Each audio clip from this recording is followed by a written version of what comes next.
they had more economic wealth, and after the war they was going down in economic and economically, and they were gone deeply into debts and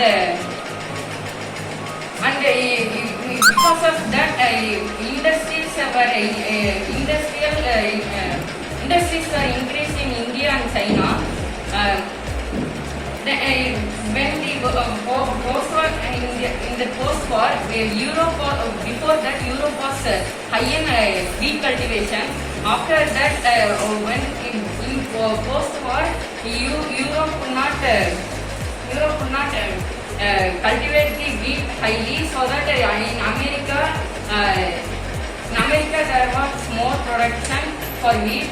After the post-war, then Europe again started cultivating wheat, and many job was gone down, and demand was increased. Then Mr. Lekha will explain. Before the war, Britain was world's leading economy. When Britain was preoccupied with the war, industries in India and Japan were increased, and Britain found it difficult to regain its earlier position in dominance in Indian market and to compete with Japan.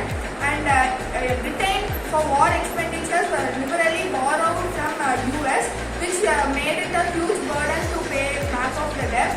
And jobs, employment and production was very demand in that time.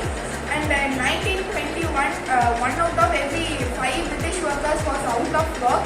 And in wheat production, Eastern Europe was the major wheat producing in the world market.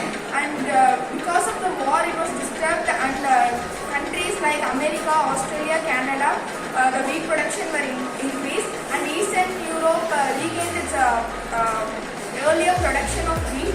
And then grains prices were decreased very low, and the rural income was very